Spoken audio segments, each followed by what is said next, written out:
Assalamualaikum warahmatullahi wabarakatuh. Perkenalkan, nama saya Farhan Hidayat di sini dengan NIM 21650.125 kelas H atau pindah jadwal di kelas G. Baik, di sini saya akan memaparkan tugas supply chain manajemen saya, tugas UAS. Baik, langsung saja. Satu, strategi supply chain. Supply chain adalah rantai pasokan yang merupakan suatu sistem tempat organisasi menyalurkan barang produksi dan jasanya kepada para pelanggannya. Supply chain juga dapat dikatakan sebagai logistik network, dengan pemain utama adalah supplier, manufaktur, distribusi, retail outlet, dan customer.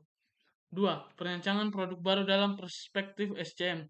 A. Fase perancangan produk baru. Langkah pra-perancangan produk. C. Analisis kelayakan produk. D. Langkah perancangan produk. E. Produk fungsional dan produk inovatif. Berikutnya, time to market sebagai keunggulan bersaing. Berikutnya, keterlibatan supplier dalam perancangan produk baru. Berikutnya, dampak finansial keterlambatan peluncuran produk baru. 3. Konfigurasi jaringan SCM. A. Pengertian konfigurasi jaringan supply chain. Konfigurasi jaringan supply chain merupakan satu kegiatan strategis yang harus dilakukan pada supply chain manajemen dan mencakup keputusan tentang lokasi, jumlah, serta kapasitas fasilitas produksi dan distribusi dalam suatu supply chain. Pada dasarnya, jaringan supply chain merupakan hasil dari beberapa keputusan strategis, yaitu keputusan tentang lokasi, fasilitas produksi, dan gudang, keputusan outsourcing, keputusan tentang aliran produk pada fasilitas-fasilitas fisik tersebut. 4. Pengelolaan permintaan dan perancangan produksi. 1. Pengelolaan permintaan. Pengelolaan permintaan adalah kegiatan untuk mengestimasi besarnya permintaan terhadap barang atau jasa tertentu pada suatu pribadi dan wilayah pemasaran tertentu. 2. Perancangan produksi. Tujuan perencanaan produksi adalah untuk memastikan bahwa produksi dapat berjalan lancar dan efisien, memenuhi permintaan pelanggan secara tepat waktu, serta meminimalkan biaya produksi dan penyimpanan. 5. Mengelola persediaan pada supply chain. Ada beberapa cara, yaitu A. Mengapa persediaan muncul.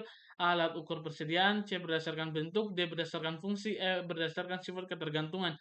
F. Model persediaan. U. Atau produk dengan permintaan relatif stabil. 6. Manajemen pengadaan. Manajemen pengadaan merupakan suatu kegiatan yang penting, terlebih lagi bagi organisasi atau perusahaan yang pengadaannya dilakukan secara rutin. Berbagai aspek sebagai berikut, yaitu aspek keuangan, aspek barang, aspek tempat, aspek harga. 7. Manajemen transportasi dan distribusi. Distribusi adalah kinerja semua aktivitas bisnis yang terkait kegiatan dalam pemindahan barang dari titik pemrosesan atau pembuatan ke titik penjualan kepada pelanggan, dan mencakup tentang pergudangan, kontrol persediaan barang jadi, penanganan dan pengemasan bahan. Transportasi adalah rangkaian kegiatan memindahkan, mengangkut barang dari produsen sampai kepada konsumen dengan menggunakan moda transportasi darat, laut, sungai, maupun udara. 8. Distorsi informasi dan wave effect. Distorsi informasi adalah suatu kondisi di mana terjadinya perubahan makna informasi, maksud, dan ide antara komunikator dengan komunikan. Bullwhip effect merupakan istilah yang digunakan dalam dunia inventory yang mendefinisikan bagaimana pergerakan demand atau dalam supply chain.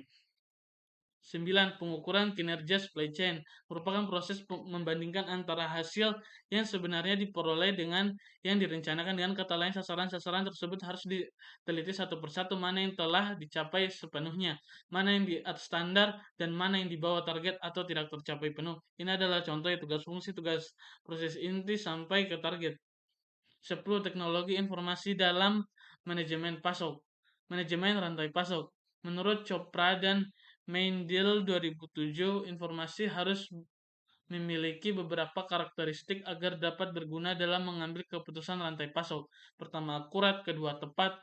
Dan ketiga, dapat diakses pada saat dibutuhkan. 11. Mengelola rantai pasok global. Rantai pasok global adalah sistem internasional yang digunakan bisnis untuk memproduksi dan mendistribusikan barang dan jasa. Jaringan ini dimulai dengan bahan mentah dan berakhir ketika produk akhir atau layanan disampaikan kepada pelanggan. Baik, mungkin itu saja materi yang dapat saya sampaikan hari ini. Lebih dan kurangnya mohon dimaafkan. Wabillahi taufiq wal hidayah. Wassalamualaikum warahmatullahi wabarakatuh. Saya Farhan Hidayat, pamit.